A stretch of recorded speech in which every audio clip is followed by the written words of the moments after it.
Hello and welcome to this edition of Bayou Time. I'm your host, Keith Whiteside, licensed clinical social worker with Terrebonne Home Care. Very glad you are joining us, however you may be joining us. We appreciate it very, very much. And you know, we've been excited about celebrating Terrebonne, celebrating these 200 years. And each month we have a wonderful presentation that takes place over at the Civic Center. Really glad for you guys to be able to see it. It's going to take place on September the 8th. And I've got two of the experts who are going to be sharing some of that information with you as this particular month we'll be talking about cultivating the good earth. So let me introduce you to our guest here. We have Cherie Roger with Terrebonne Parish 4-H Youth Development Agent and past chair. Thanks for being here. Thank you for having us. Absolutely. Sitting next to her, Mr. Prosper Toops, Senior, retired Chief Engineer with Terrebonne Parish Consolidated Waterworks, and a past member of the South Down Museum Board, and lots of other things that he's not ever said no to. But Mr. Prosper, we're glad you're here. Thanks for joining us. And so we've been looking back and taking a look at all of the different impacts of Terrebonne Parish. And there are so many things that I know people don't know about each of these different aspects. But let's talk a little bit about 4-H and its progression and what it's developed into. Sure. So when I was asked to sit on this committee for agriculture for the Bicentennial, I was kind of taken back. Right. But it's been a great learning experience and Okay. something that we could share with our 4-H members too. Right. You know, agriculture in this parish may not be what it is in most other parishes. We have sugarcane right now today, but a lot of people don't realize all of the agricultural commodities that we had at one time. Mm-hmm. As 4-Hers, we encourage our 4-H members to participate in cookeries. Okay.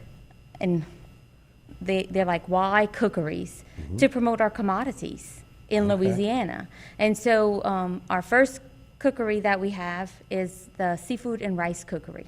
Okay. Of course, seafood is a very important commodity to Terrebonne Parish and Absolutely. to Louisiana. Right. But I've also learned that rice was once a commodity of Terrebonne Parish. We used to grow a lot of rice. Right. Here. And so that's something that we're sharing with kids today that they may not realize. So just introducing them into agricultural education. Right. Even though we're not an ag parish. Right. Just giving them that background and Yeah. that knowledge. Very nice. So tell me something you learned, something else other than rice that you learned being on this committee, meeting with people like Mr. Prosper and other people that just have looked at agriculture over the years.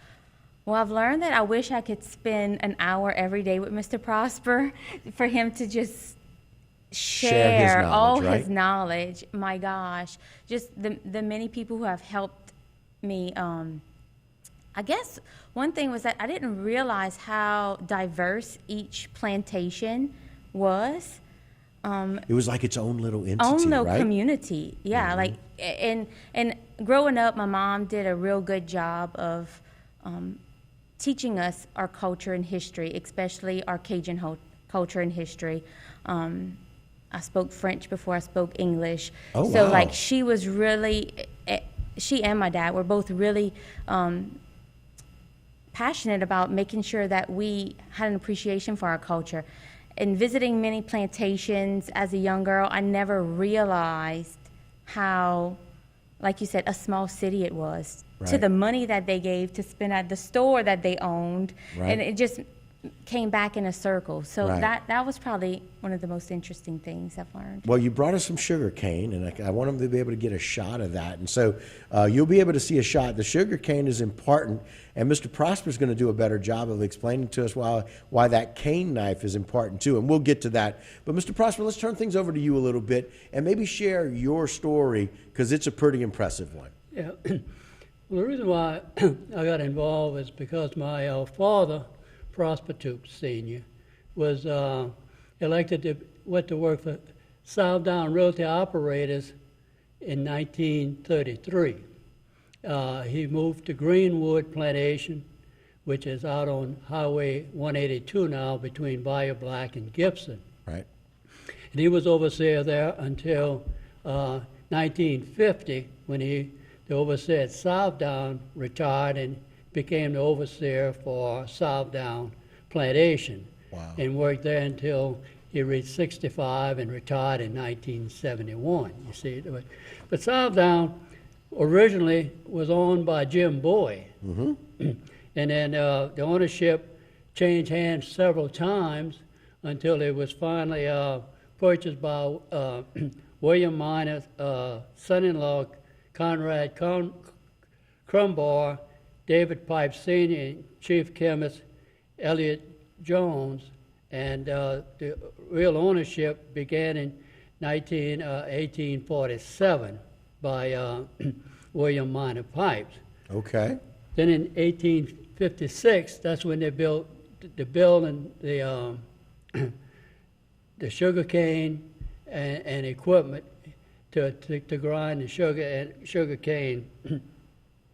And in 1857, the museum, the house, was built by the Pipes family. And that's where the Pipeses and Crumbar lived for all those years in what is known as the museum today, you see. Oh, okay. Well, so you know what's really interesting about that is we're going to take a short break. Some of the names that you were mentioning make sense to me now about what their names are and why. The Jim Bowie Park, Crumbar Subdivision. I know the Pipes family, Minor Pipes III even.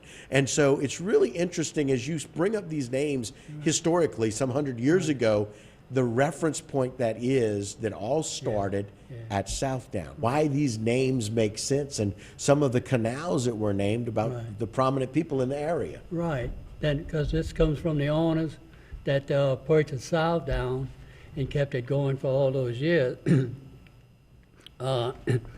And in 1920, they purchased additional plantations for Southdown use. You got the Concord, Mandalay, Argyle, Hollywood, Greenwood, Oak Forest, Waterproof, and Crescent Farms. These are all located, I'll tell you in a few minutes where they're at. When transportation became hard to navigate because of the canals, what they did, they built a sugar mill at several of these plantations. So there wasn't that far to go. So when transportation became more easily, all these other mills were closed, such as Greenwood, Oak Forest, Argyle, Mandalay, Magnolia, and Waterproof. They all shut those down. I remember when we were living on Greenwood, there was a concrete structure in the back. So when you travel down Highway 311 and you just pass Highway 90, and you look at Chevron, you see the Rebecca Pit. Well, that was for the Magnolia, and if you look towards the Homer end of it, you see the remains of a concrete structure, and that's where a sugar mill to grind the sugar cane was located. In the Rebecca Pit, that's the only water they had. There's no canals, so that's how they made the steam to run the mill itself, you see. That they needed. Okay. And it's quite frankly, you're one of those people that can help share things with others. Sheree, tell us what happened when you got your own personal Uber driver. Right. So one day he picked me up to give me a little history lesson, and we started at Southdown Plantation and just gave me a visual picture of what it was like back then when all the plantations were there, starting at Southdown, going down to Hollywood Road with Hollywood Plantation. That it made sense why Hollywood Road was named that. And then we went down, I don't remember all of them, but we went You're not down, expected to. We went down all the way through Schriever. You go to Savannah Road, and you have Ordon Plantation. Ordon, right. Now you got the Ordon house. Right. That's there, you see. And then you get to Andrew McCullough, is right across from Ellendale Subdivision. You right. see? So she's the one, and her family own, and that's the big house right across from the entrance to Ellendale Subdivision. That subdivision. So in the late 1920s and the early 30s, the Depression came, you see, and forced the stockholders at Southdown to sell, you see. Okay. So it was reorganized under the David Pipes, Charles Crumbar, Elliott Jones, and the managerial of the rest of them. Okay. So besides the Great Depression, certain diseases infiltrated, such as root rot. We're in a subclimate condition. We're not like in Cuba where it's all a nice climate. We have wet summers, hot summers. We have cold winters, wet winters. And this has a tendency to deteriorate the roots of the sugar cane, which is known as root rot. So Mr. Okay. Elliott Jones and David Pipes began touring Europe, and they traveled through South Pacific, and then they found the right variety, which was the famous 290, P-O-G, plenty of juice, P-O-J meaning plenty of juice. Okay. So they brought the 290 back to Louisiana, and then along with the development, they developed a good cane that could withstand. If it's a lot of rain, you get a lot of wind, it wants to fall over, you see. So they were able to succumb. And then what went on over the years was the cultivation of the planting of sugar cane. You see, like this right here. So share with us that. That's awfully interesting. Yeah, Share us that. Put that in front of you if you don't mind. Right. No, the cane knife. Oh, the cane knife, he said. Oh, okay, the cane knife. Yeah. Right. You see, this is the cane knife. Right. This is used by the laborers all by hand, you see. Right. And the easiest way to go is to keep this edge sharp. Right. Because you're swinging this, you're swinging it, Right. and you're taking this and you're grabbing the standing row. Right. But once you sharpen it so much, this is what's happened to the blade, you see. If you get this high, this starts to bend. So this, you file this, and this will last the harvest season, maybe the next season, but eventually you got to get rid of the cane knife and get a new one. This is how it was done. Cut it at the base, and then cut the top off, and you then see, pull it. and lay it across 2 rows like this.